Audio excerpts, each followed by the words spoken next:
Have you ever wondered what actually happens when the endless running finally just stops? Seriously, imagine this for a second. You spent your entire day rushing, working, and striving. You're giving literally everything you have. Just keep all those plates spinning. But what happens when you finally have to stop? Welcome to The Explainer. Today, we're skipping the usual agenda because we need to plunge right into the high-stakes reality of our exhausted modern lives. We're going to unpack some incredible truths behind divine stillness, pulling from some really fascinating recent source materials, and we'll discover why stopping our endless striving might honestly be the most powerful and kind of terrifying thing we ever do. I want you to picture a deeply intimate, universal moment. You know the one. You're lying in bed at the end of a long, exhausting day. The phone finally stops buzzing.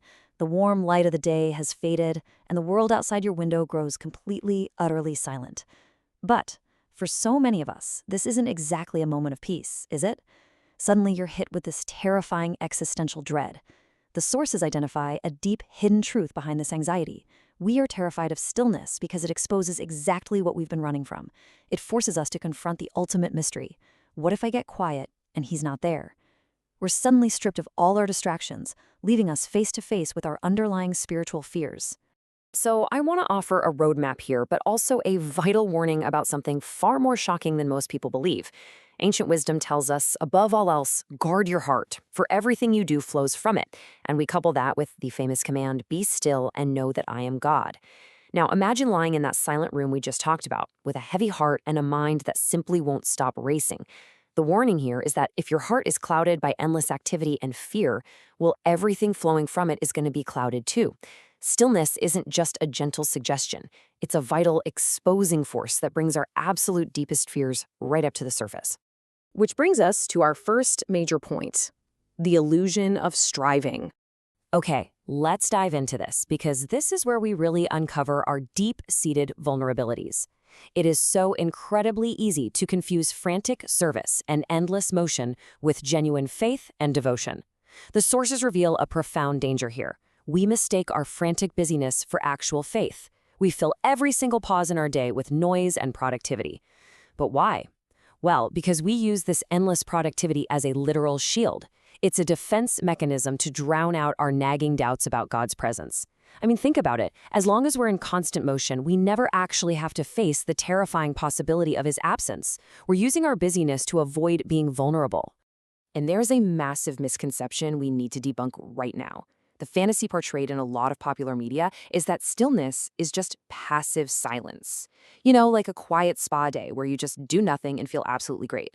But the untold story, what the actual text reveals, is that true stillness is a terrifying act of vulnerability. It's the reality of confronting our hidden fears. When we finally stop our motion, we strip away all our self-reliance. We are forced to really look at our heavy hearts and admit that, hey, we actually cannot control everything. So let's move on to uncovering true divine stillness. Now, what's really interesting about this is if stillness isn't just passive silence, then what in the world is it? Here is some clarity on a universally misunderstood concept. The original Hebrew word used for still in Psalm 46:10 does not mean sit quietly. It literally means to release, to let go, or to stop fighting. Just think about that shock factor truth for a second. Stillness is not an absence of activity. It's a radical, active choice to put down your weapons. It's the active decision to stop relying on the tools of your own self-reliance. It's letting go of that exhausting habit of trying to fix every single problem yourself and instead accepting that there is a sovereign power over all your chaos. Just hear this intimate invitation. Child, put down your weapons. The battle is mine and I've already won. Really feel the relatable intimacy of those words. When you're feeling completely overwhelmed, when you feel like the world isn't always fair and you're carrying a burden that's just way too heavy to bear, this is the ultimate invitation. The human soul was simply never designed for constant, endless striving. You were designed for sacred rest in a God who never sleeps, who is actually working even while you rest. You're safe to drop the armor. This brings us to a crucial shift, moving from searching to knowing. We're shifting our narrative right now from frantic, fear-driven busyness directly into genuine, grounded trust. Searching is that exhausting human urge to discover, to learn, to somehow control the outcome. It's the mindset that constantly says, I have to work harder to find God. But the source text points out a totally opposing viewpoint. God doesn't say, be still and work harder to find me. He says, be still and know. Knowing is trusting that He is already present. It's acknowledging that He is sovereign over your chaos right here, right now. It is such a profound shift from trying to manufacture a spiritual experience through sheer effort to simply resting in the reality that He is already active in your pain and your life. Okay, so how do we actually do this? Let's talk about how to release control. So the crucial point is, how do we actually implement this surrender? Here is your actionable roadmap for daily life, broken down into 4 distinct stages. First, redefine stillness. Remember, it means releasing, not just being quiet. Second, confront the fear. Really acknowledge that you use noise to mask your anxiety. Third, audit your motives, and we'll look at exactly how to do that in just a second. And fourth, practice vulnerable prayer. I want to challenge you to make an immediate decision to stop striving right now, today, because tomorrow is not promised. The exhaustion you feel today absolutely doesn't have to carry over into tomorrow if you actively choose to walk through these 4 steps and release your tight grip on controlling the outcomes of your life. And this brilliantly illustrates how we do step 3. To really audit your internal motives, you have to ask yourself honestly, what would actually change in my life if I truly believed God is in control? And where is He inviting me to stop striving and start trusting? Think about it. If you really believed the battle was already won, would you be losing sleep over that work project? Would you be carrying around that deep resentment? Identifying exactly where you're holding on to control is the absolute first step in actually letting it go. For step 4, we look at this amazing framework for vulnerable prayer. It goes, help me breathe, help me trust, help me remember that you love me even when I'm a mess. This directly acknowledges that super relatable feeling of being completely overwhelmed.